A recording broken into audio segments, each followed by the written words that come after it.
Breaking news చూస్తున్నారు. BRS working president KTR కు big shock తగిలింది. ఫార్ములా ఈ కార్ రేసు కేసులో కీలక పరిణామం చోటు చేసుకుంది. ఫార్ములా ఈ కార్ రేసు కేసులో కేటీఆర్ కు ఏసీబీ కోర్టు సమన్స్ జారీ చేసింది. ఛార్జ్ షీట్ ను పరిగణలోకి తీసుకుంది ఏసీబీ కోర్టు. కేటీఆర్ తో పాటు అరవింద్ కుమార్, బిఎల్ఎన్ రెడ్డిలకు కూడా సమన్స్ జారీ చేసింది. జూలై 31న విచారణకు హాజరు కావాలంటూ ఆదేశించింది. దానికి సంబంధించిన బిగ్ బ్రేకింగ్ న్యూస్ చూస్తున్నారు. ఇంట్రెస్టింగ్ డెవలప్మెంట్ ఇప్పుడు ఈ కార్ రేస్ కేసుకు సంబంధించి బీఆర్ఎస్ వర్కింగ్ ప్రెసిడెంట్ కేటీఆర్ కు బిగ్ షాక్ తగిలింది. ఫార్ములా ఈ కార్ రేసు కేసులో కీలక పరిణామానికి సంబంధించిన బిగ్ బ్రేకింగ్ న్యూస్ చూస్తున్నారు. ఫార్ములా ఈ కార్ రేస్ కేసులో కేటీఆర్ కు ఏసీబీ కోర్టు సమన్స్ జారీ చేసింది. ఛార్జ్ షీట్ ను పరిగణలోకి తీసుకుంది ఏసీబీ కోర్టు. కేటీఆర్ తో పాటు అరవింద్ కుమార్, బిఎల్ఎన్ రెడ్డిలకు కూడా సమన్స్ జారీ చేసింది.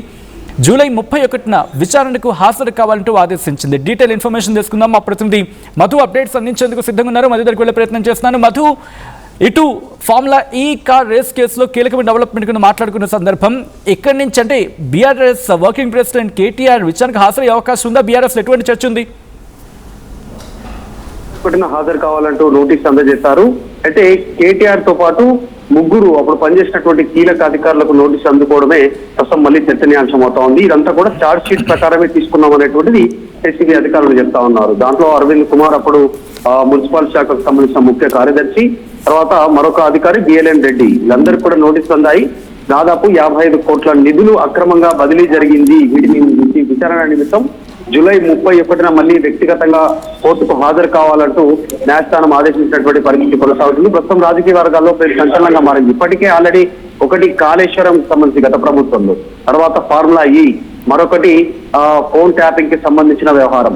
రీసెంట్ గా మళ్ళీ ప్రభుత్వంలో వచ్చినటువంటి కదలిక విద్యుత్ కొనుగోలుకు సంబంధించిన విషయంలో సిబిఐకి ఎంక్వైరీకి ఇవ్వాలని కోరేటువంటి ఆలోచన చేయడం. వీటన్నిటి దృష్టిలో ప్రస్తుతం ఫార్ములా ఈ తెరపైకి రావడంతో మళ్ళీ ఏం జరుగుతుంది అనేటువంటి చర్చ కొనసాగుతుంది. అయితే ఫార్ములా ఈకి సంబంధించి ఈ ఫ్రిక్స్ అని పిలుస్తారు దీన్ని. ఈ బ్యాటరీ కార్లతో నడిచేటువంటి, ఎలక్ట్రిక్ కార్లతో నడిచేటువంటి ఇంటర్నేషనల్ మోటార్ స్పోర్ట్స్ ఛాంపియన్షిప్ ఇది. అప్పుడు ప్రభుత్వం నిర్ణయం తీసుకుంది. ఒక దఫా జరిగింది. రెండవ దఫా కోసం జరిగినటువంటి దాంట్లో భాగంగా ముందస్తు చెల్లింపులు జరిగాయి. కేబినెట్ ఆమోదం లేదు. ఇది అక్రమంగా నిధులు బదిలీ చేశారు. ఇది క్విడ్ ప్రోకో కిందకి వస్తుంది. మనీ లాండరింగ్ జరిగింది. అంటే ఇక్కడ నుంచి నిధులు వారికి చేరవేయడంతో అక్కడ నుంచి తిరిగి మళ్ళీ బీఆర్ఎస్ పార్టీకి లబ్ధి చేకూరేలాంటి ఒక నిర్ణయం జరిగింది. బాండ్ల రూపంలో ఇక్కడ డబ్బులు చెల్లించబడ్డాయి అనేటువంటి ఆరోపణలు కాంగ్రెస్ పార్టీ చేస్తా ఉంది. ఈ ఎలక్ట్రిక్ వాహనాలకు సాంకేతికతను ఉపయోగించుకున్నందుకే ఆ నిర్ణయం తీసుకున్నాము. నెక్స్ట్ ఫర్దర్ గా దేశంలో హైదరాబాద్ నెంబర్ 1 స్థానంలో నిలిచేలాగా, రేపు ప్రపంచం హైదరాబాద్ గురించి మాట్లాడుకునేలాగా నిర్ణయం తీసుకున్నాం అనేటువంటిది బీఆర్ఎస్ పార్టీ వెర్షన్. డైరెక్ట్ గా వర్కింగ్ ప్రెసిడెంట్ అప్పటి మున్సిపల్ శాఖ మంత్రి కేటీఆర్ చెప్పే ప్రయత్నం చేశారు.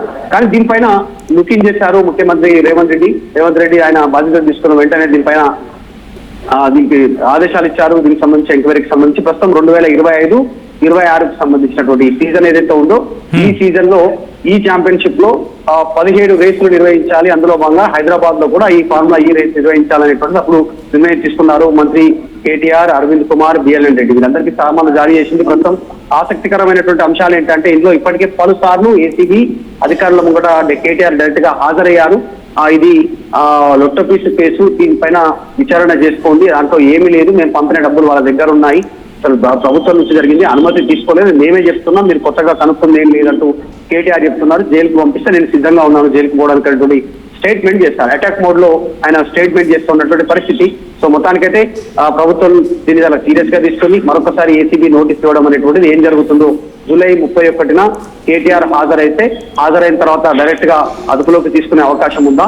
ఛార్జ్ షీట్ దాఖలు చేశారు కాబట్టి ఛార్జ్ షీట్ దాఖలు చేసిన తర్వాత దాదాపు అదుపులోకి తీసుకునే అవకాశం, లేదంటే రిమాండ్ కి పంపించేటువంటి అవకాశం ఉంటుంది.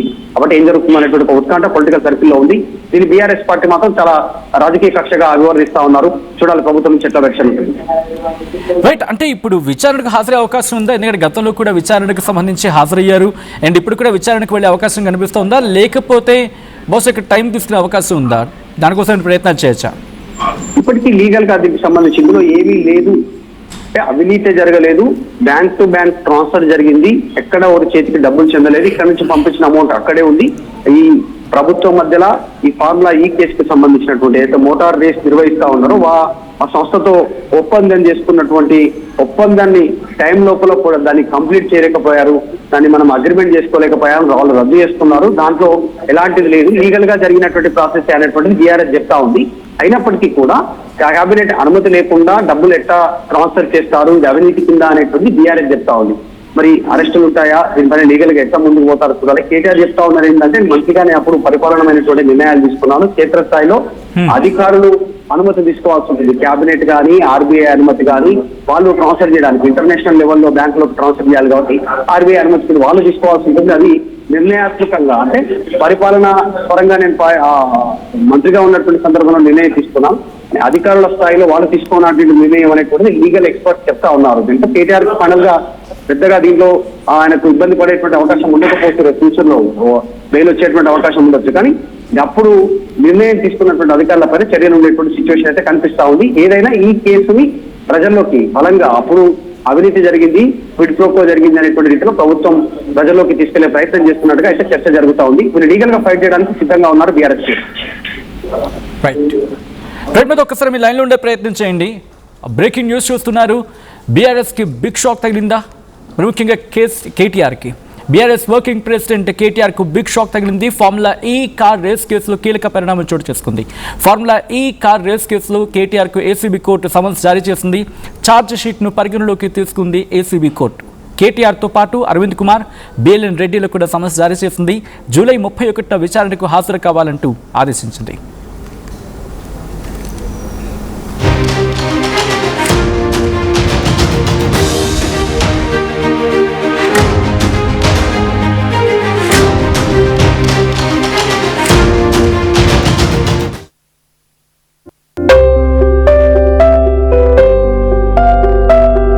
చిన్న చిన్న ఆనందాలు 35 ఏళ్లుగా నా జీవితంలో లేవు. 35 ఏళ్లుగా నేను డైపర్లలో బ్రతికాను. 6 సెంటీమీటర్ల ఫిస్టులా నా మూత్రాశయంలో లీకు కారణమైంది. ఎవరూ నాకు సహాయం చేయలేకపోయారు. ఏఐఎన్యూలో వైద్యులను కలిసే వరకు అక్కడ వారు రోబోటిక్ శస్త్రచికిత్సతో నాకు పరిష్కారం ఇచ్చారు. వారు నా ఆత్మవిశ్వాసాన్ని కూడా తిరిగిచ్చారు. Precision Care makes it possible. The Center for Robotic Surgery at AINU